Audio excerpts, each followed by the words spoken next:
Des ministères chrétiens du monde entier se sont rassemblés pour créer le curriculum international. Ces enseignements ont été développés pour aider l'Église dans beaucoup de nations, pour rendre les chrétiens capables de comprendre leur foi et de devenir des serviteurs de Jésus-Christ. Ce cours s'intitule « L'implantation d'église en équipe ». C'est la session numéro 1, enseignée par le docteur Jim Finney.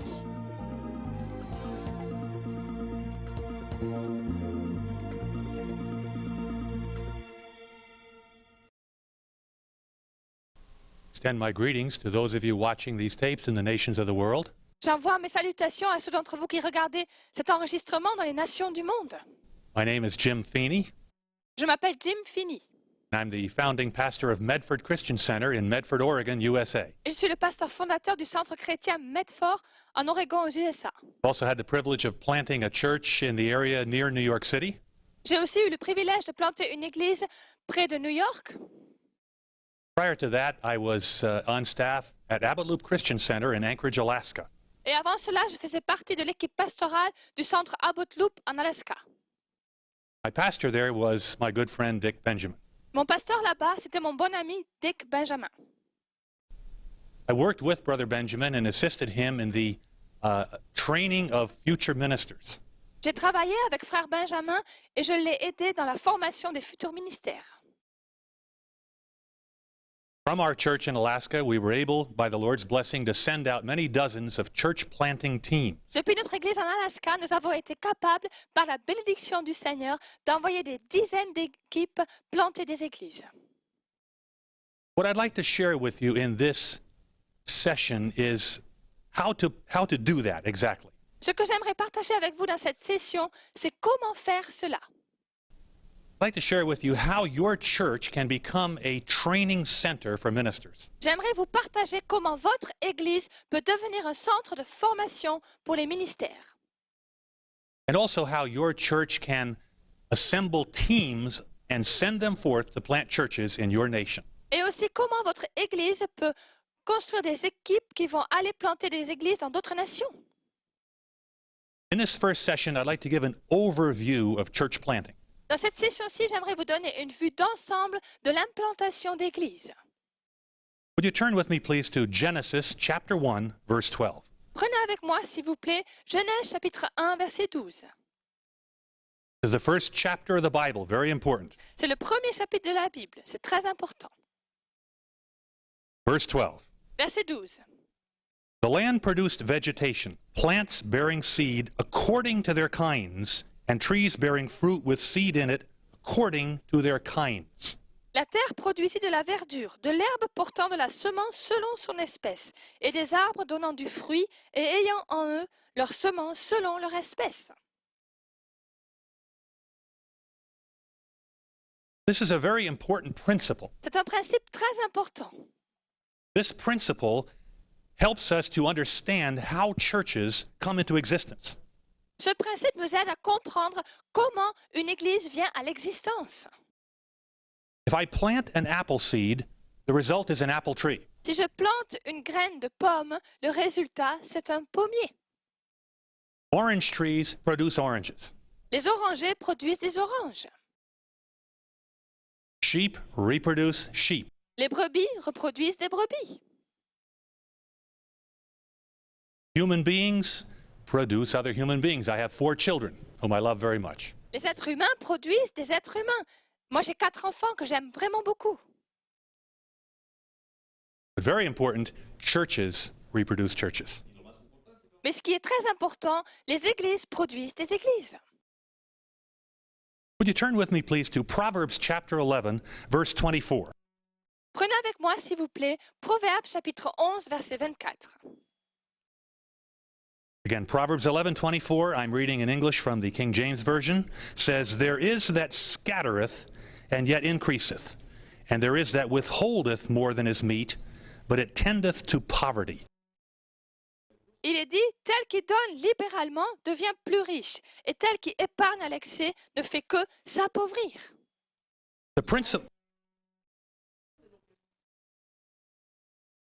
principle here is very, very important.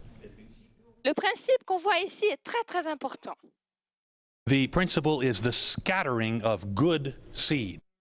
Le principe, c'est de répandre de la bonne semence. I have planted in my various homes in America, wherever I live, I like to plant a good lawn. J'ai semé dans mes différentes maisons aux États-Unis et partout où je vis, j'aime bien semer un bon gazon. So I get the soil ready and I go and buy a box of seed. Alors je prépare la terre et je vais pour acheter une boîte de semences. And I read the directions and it says use this much seed. Et je lis les instructions où il est dit utilisez tant de graines. I use twice as much. J'en utilise le double. Because this principle says, as I scatter seed, that's what I'm going to reap. Parce que ce principe me dit, alors que je répands la semence, voilà ce que je vais récolter. So I throw lots of grass seed out and my lawns come up beautiful. Et je mets beaucoup de semences et mes gazons deviennent très beaux. If you just scatter a little bit, it's very thin like my hair. Si vous en mettez qu'un tout petit peu, c'est très léger, comme mes cheveux. This is a biblical principle called sowing and reaping. C'est un principe biblique qui s'appelle la semence et la récolte. Let's take a look together at Galatians chapter 6. We'll just read verse 7. Prenons ensemble Galates au chapitre 6. Nous lirons seulement le verset 7. Galatians 6:7 says, "Do not be deceived, God cannot be mocked. A man reaps what he sows." Galates 6, verset 7 nous dit « Ne vous y trompez pas, on ne se moque pas de Dieu. Ce qu'un homme aura semé, il le moissonnera aussi. » If we sow a lot of seed, we reap a big harvest. Si nous semons beaucoup de semences, nous récoltons une grande moisson. As we proceed in these lessons, we're going to talk about sowing the seed of people. Pendant toutes ces leçons, nous allons parler de semer une semence qui sont des personnes. What we're talking about now is biblical reasons to plant new churches.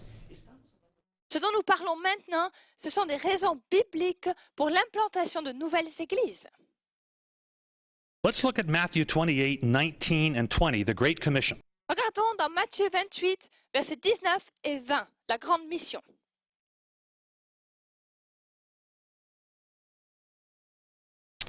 Matthew 28, verse 19 says, "Therefore go and make disciples of all nations, baptizing them in the name of the Father and of the Son and of the Holy Spirit, and teaching them to obey everything I have commanded you. And surely I will be with you always to the very end of the age." Matthieu 28, verset 19 nous dit « Allez, faites de toutes les nations des disciples, les baptisant au nom du Père, du Fils et du Saint-Esprit, et enseignez-leur à observer tout ce que je vous ai prescrit. Et voici, je suis avec vous tous les jours jusqu'à la fin du monde. »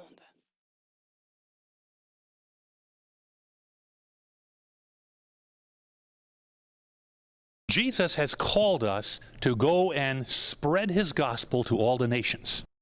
Jésus nous a appelés à aller et à répandre l'Évangile dans toutes les nations. But not just to preach, Pas juste pour prêcher, also to teach, to baptize, and to make disciples. mais aussi pour enseigner, pour baptiser et pour faire des disciples. Conversion to Jesus Christ can occur anywhere. Les conversions à Jésus-Christ peuvent se produire n'importe où. I came to Jesus Christ all alone in my room in Washington State, USA. Moi, je suis venu à Jésus-Christ tout seul dans ma chambre à Washington, aux USA. However, to make disciples, we need churches. Cependant, pour faire des disciples, nous avons besoin d'églises. I could not have become a disciple of Jesus all alone in my room. Je n'aurais pas pu devenir un disciple de Jésus tout seul dans ma chambre. I needed the input of my church. J'avais besoin que mon église me donne quelque chose. I needed the input of my pastor, my elders. J'avais besoin de mes pasteurs, de mes anciens. I needed others to help me to learn the Word of God. J'avais besoin d'autres pour m'apprendre à connaître la parole de Dieu. These things are done by local churches. Ces choses-là sont faites par les églises locales. Church growth expert Elmer Towns speaks about planting new churches. L'expert de la croissance d'église, Elmer Towns, parle de l'implantation de nouvelles églises. Dr. Towns says this: Dr. Towns dit ceci. God's primary method of evangelizing an area is by planting a New Testament church to reach the area with the gospel. La méthode habituelle de Dieu pour évangéliser une région, c'est de créer une église selon le Nouveau Testament afin d'atteindre cette région. Let me repeat that. Je vais le répéter. God's primary, number one method to reach an area with the gospel is to plant a church in that area. La méthode habituelle, la méthode numéro 1 de Dieu pour évangéliser une région, c'est de créer une église du Nouveau Testament dans cette région. Would you turn with me, please, to Acts chapter 1, verse 8?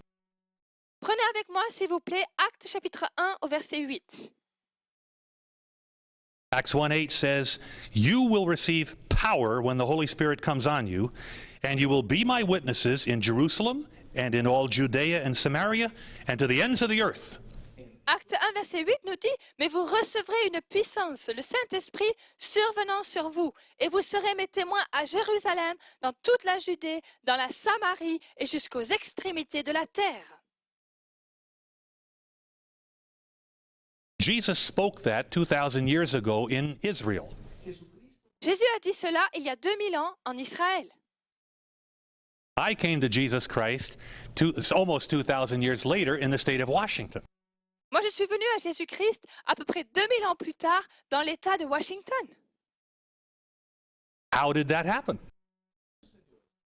Because Christians took the gospel from Jerusalem, Judea, Samaria, and went to the other side of the earth around the world. Parce que des chrétiens ont pris l'Évangile depuis Jérusalem, ils sont allés en Judée, en Samarie, et ils sont allés jusqu'à l'autre côté de la terre. And they began churches in all those places. Et ils ont implanté des églises dans tous ces endroits. There's an interesting story about church planting in the book of Acts. Il y a une histoire intéressante au sujet de l'implantation d'églises dans le livre des Actes. The book of Acts does not precisely say, go and plant churches. Le livre des Actes ne dit pas exactement « allez planter des églises ».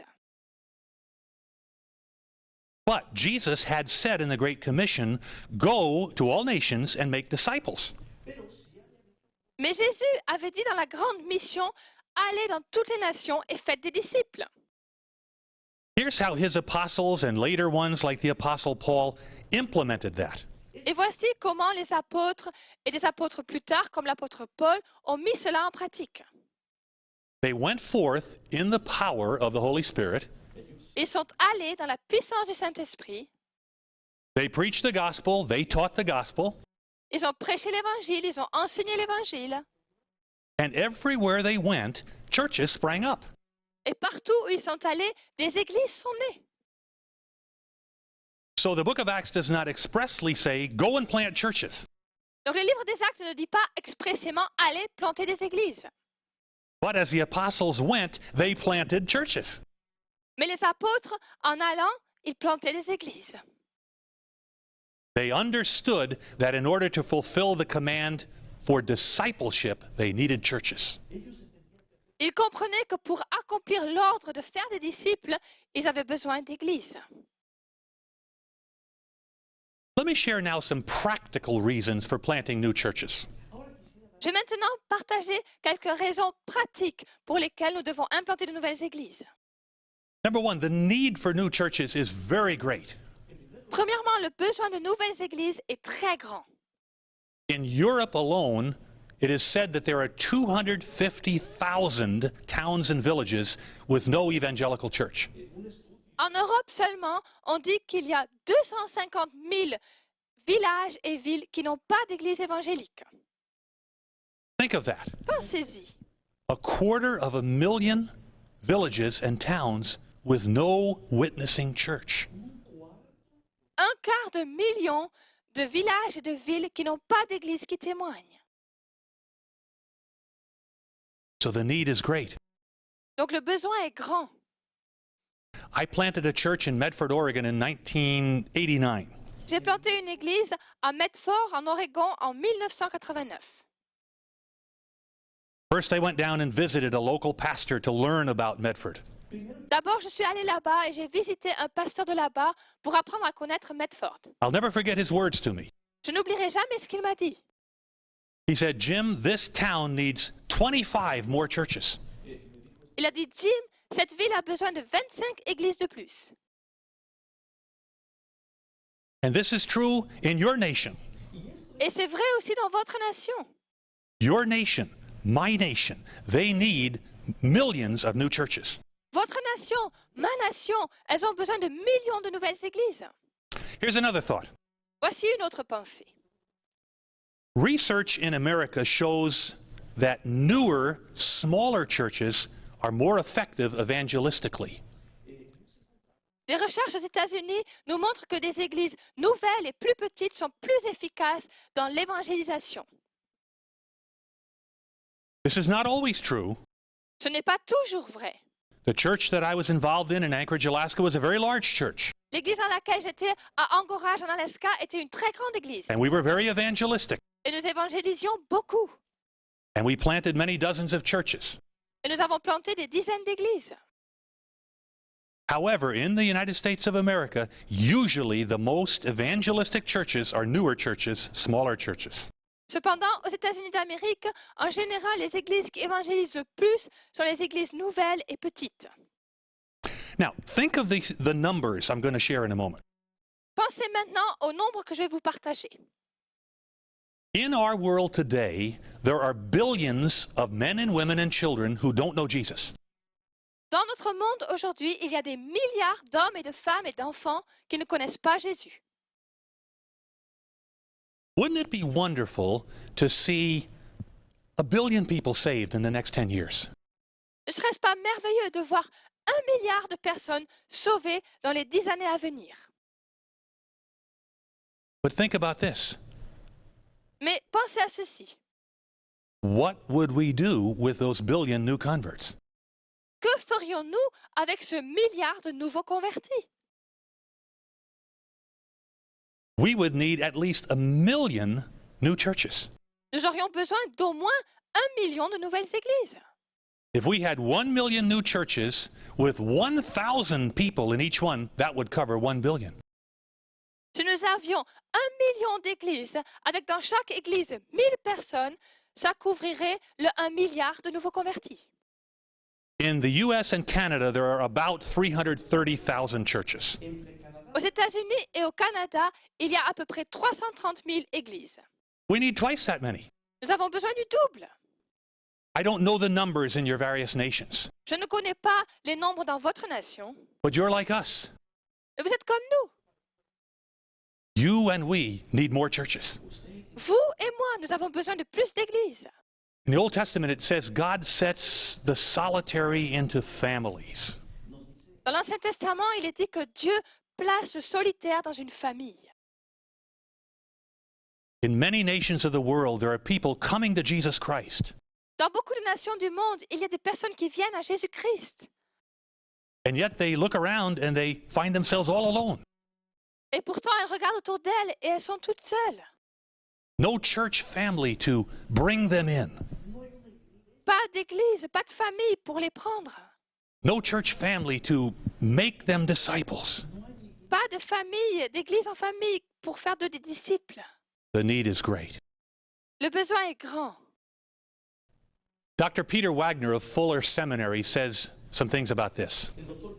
Dr. Peter Wagner du séminaire Fuller dit quelque chose comme ceci. Dr. Wagner says planting new churches is the most effective evangelistic method known under heaven. Dr. Wagner dit que de planter de nouvelles églises, c'est l'évangélisation la plus efficace qui soit connue sous le ciel. I, as an individual, have led people to Jesus. Moi, seul, j'ai amené des gens à Jésus. My wife is better at it than I am. Ma femme est plus douée que moi pour cela.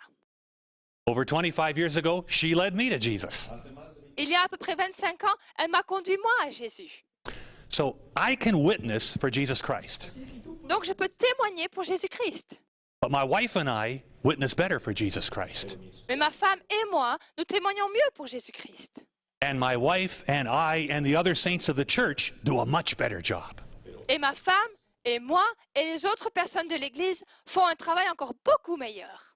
There is an evangelistic power that comes from the local church. Il y a une puissance pour évangéliser qui sort de l'Église locale. Therefore, we need to plant millions of new churches. Donc, nous avons besoin de planter des millions de nouvelles églises. Let me share with you now some of the more common methods of planting new churches. J'aimerais vous partager maintenant les méthodes les plus courantes pour planter de nouvelles églises. There are many ways, but I'd like to share just 4 of those ways today. Il y a beaucoup de manières, mais aujourd'hui, j'aimerais simplement vous en partager 4. The first way is what we call mother-daughter church planting. La première méthode d'implantation d'église, c'est la méthode mère-fille. In this method, one good church, a strong church, sends out a group to start another church in the same town. Dans cette méthode, une église forte, une bonne église, envoie un groupe qui va démarrer une nouvelle église dans la même ville. We did this in our church in Anchorage. Nous avons fait cela dans notre église à Ancorange. We were in the south end of town. Nous étions au sud de la ville. We were about 8 miles outside the downtown area. Nous étions à peu près 10 kilomètres du centre de la ville. We saw a great need right in the middle of the town. Nous avons vu qu'il y avait un grand besoin au centre de la ville. So we took dozens of our people and sent them downtown and started a new church. Donc nous avons pris des dizaines de personnes et nous les avons envoyées au centre-ville pour qu'ils commencent une nouvelle église. So this new church planting in the same town did a wonderful job reaching people for Jesus. Donc cette nouvelle église implantée dans la même ville a fait un travail merveilleux pour parler de Jésus aux gens. A second method is simply to start churches with Bible studies. Une deuxième méthode, c'est simplement de commencer des églises par un groupe d'études bibliques. We've done this also in Alaska. Nous avons aussi fait cela en Alaska. I participated in several Bible studies that became churches. J'ai participé à plusieurs groupes d'études bibliques qui sont après devenus des églises. Just 2 months ago, we sent one of our pastors in Oregon to the Philippines. Il y a 2 mois, nous avons envoyé un de nos pasteurs en Oregon, nous l'avons envoyé aux Philippines. He is going to start Bible studies there that he wants to raise up into churches. Il va commencer des groupes d'études bibliques là-bas qu'il veut transformer après en église. So this too is a good method. Ça aussi, c'est une bonne méthode. A third method is what we call a pioneering church planter. La troisième méthode, c'est ce que nous appelons un pionnier d'église. In this method, usually one couple, a husband and a wife, go forth and start a church. Dans cette méthode, habituellement, un couple, un homme et sa femme vont et ils plantent une nouvelle église. And this can be successful. Et ceci peut réussir. However, I'd like to talk about this method and add something that I believe makes it better. Cependant, je voudrais parler de cette méthode et y ajouter quelque chose qui la rendra meilleure. And that leads us to our main subject in these sessions. Et ceci nous amène à notre sujet principal dans ces sessions. I'd like to talk about planting new churches from your church by sending teams of people. J'aimerais parler d'implanter de nouvelles églises depuis votre église en envoyant des équipes. As I just mentioned, we have used several of these methods, Comme j'ai déjà dit, nous avons utilisé plusieurs de ces méthodes. and they have all had varying degrees of success. Et ces méthodes ont eu des degrés de succès plus ou moins grands. However, this is the one I recommend most highly. Mais voici la méthode que je recommande le plus fortement. This is the method we'll be teaching in the next 4 sessions of this curriculum. C'est la méthode que nous allons enseigner dans les 4 sessions qui vont suivre dans ce curriculum. I have practiced this method myself. J'ai moi-même mis en pratique cette méthode. About 14 years ago, we went forth with a team and planted a church in New York. Il y a à peu près 14 ans, nous sommes allés avec une équipe pour planter une église à New York. After the church was strong, we turned it over to a good pastor and I returned to Alaska.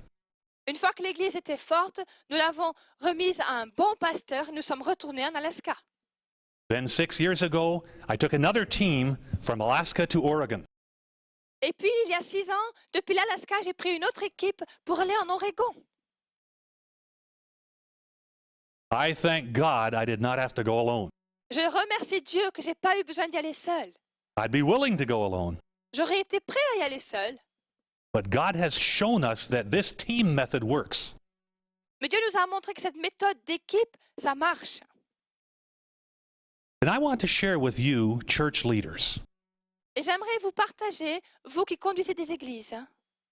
church planting by teams is a method you can use in your church. L'implantation d'églises par des équipes, c'est une méthode que vous pouvez utiliser dans votre église. The idea, the concept is very simple. L'idée, le concept est très simple. You prepare and send a pioneering pastor. Vous préparez et vous envoyez un pasteur pionnier. But you don't send him alone. Mais vous ne l'envoyez pas seul. You surround him with gifted men and women. Vous l'entourez d'hommes et de femmes talentueux. With faithful men and women. Des hommes et des femmes fidèles. With trained men and women. Des hommes et des femmes formés. You may ask, where do I find those men and women? Vous demandez peut-être, mais où est-ce que je trouve ces hommes et ces femmes? You find them right there in your church. Vous les trouvez là dans votre église. And then you raise up these teams. Ensuite, vous construisez ces équipes. And you get them in proper relationship with the pioneering pastor. Et vous les mettez en bonne relation avec le pasteur pionnier. And then you send them forth. Ensuite, vous les envoyez. You may send them across your city. Vous pouvez les envoyer de l'autre côté de votre ville. You may send them to another state or province. Vous pouvez les envoyer dans un autre État ou une autre province. You may send them to the other side of your nation. Vous pouvez les envoyer de l'autre côté de votre nation. But a church planting team carries great power before God. Mais une équipe qui plante des églises a une grande puissance devant le Seigneur. The team method of planting churches is entirely biblical. La méthode d'équipe pour planter des églises est entièrement biblique.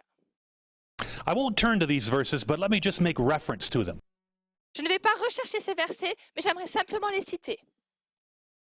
In the book of Acts, chapter 10, we see the Apostle Peter. Dans le livre des Actes, au chapitre 10, nous voyons l'apôtre Pierre. Peter was accompanied by 6 men as he brought the gospel to Caesarea. Pierre était accompagné de 6 hommes quand il a amené l'évangile à Césarée. Later in the book of Acts, we see a successful church in Caesarea. Plus tard, dans le livre des Actes, nous voyons une église qui réussit à Césarée. In Acts chapter 11, we see the beginning of the famous Antioch church. Dans Actes chapitre 11, nous voyons le début de l'église d'Antioche, très fameuse. This church, too, was founded by a group of people. Cette église-là aussi a été fondée par un groupe de personnes. In fact, it was a very ethnically diverse group. C'était un groupe ethnique très diversifié. Probably the greatest example in the book of Acts is the Apostle Paul. Et probablement le plus grand exemple dans le livre des Actes, c'est l'apôtre Paul. We see Paul's church planting ministry from Acts 13 on to Acts 19.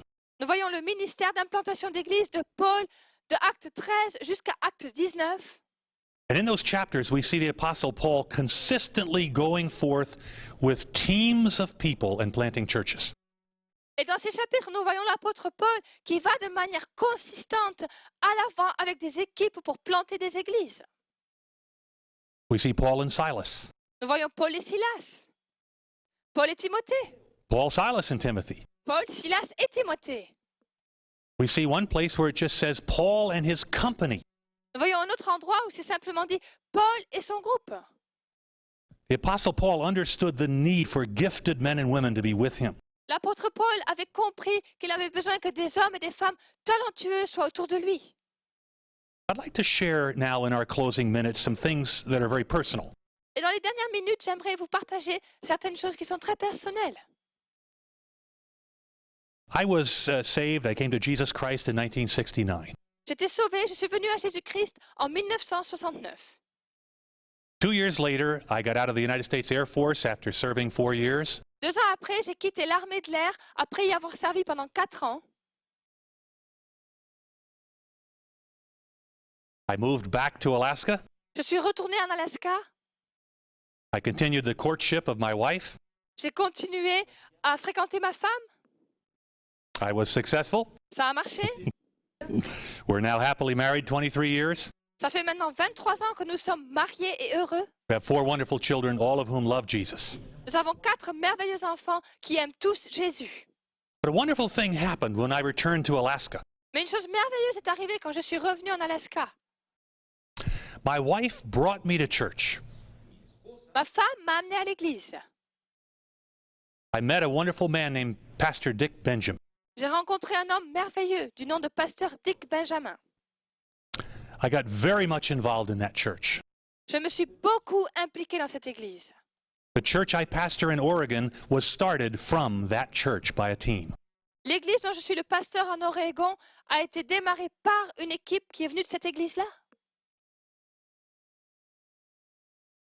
Let me share with you the church planting history of Abbott Loop Christian Center.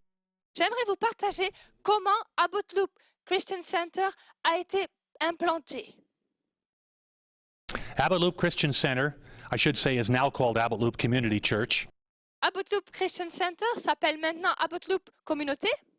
It's a large, spirit-filled church in Anchorage, Alaska. C'est une grande église remplie de l'esprit à Anchorage, en Alaska. It was founded in 1959 by Brother Benjamin. Il a été fondé en 1959 par le frère Benjamin. 8 years later, they planted their first church.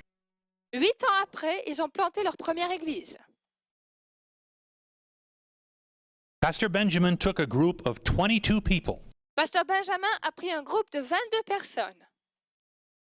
a pastor plus 21 others, Un pasteur plus 21 personnes. and the church sent them about 25 miles outside of Anchorage. Et l'église les a envoyés à peu près 30 km à l'extérieur d'Anchorage. They planted a church in what is called Peters Creek, Alaska. Ils ont planté une église à Peters Creek, en Alaska. That was the first planting. C'était la première implantation d'église. That was 1967. Ça, c'était en 1967. By 1987, 20 years later, Abbott Loop had sent out almost 1,000 men, women, and children. En 1987, à peu près 20 ans plus tard, Abbott Loop avait envoyé 1000 hommes, femmes et enfants.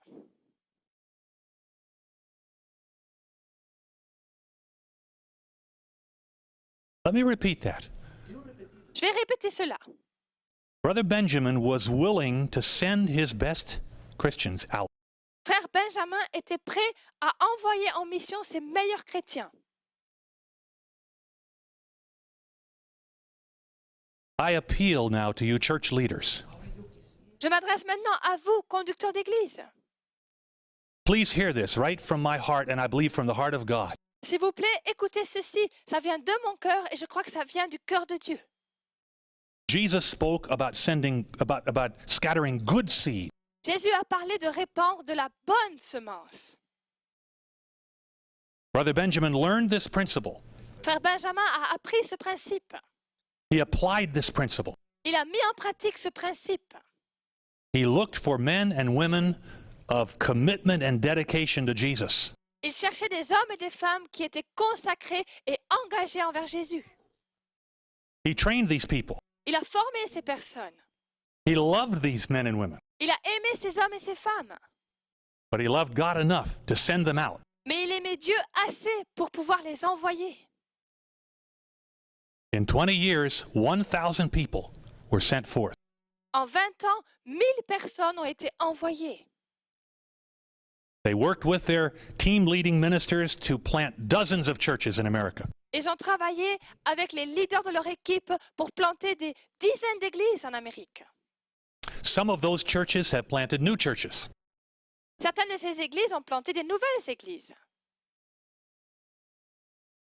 There are now 69 churches in the U.S. and overseas that came from that ministry.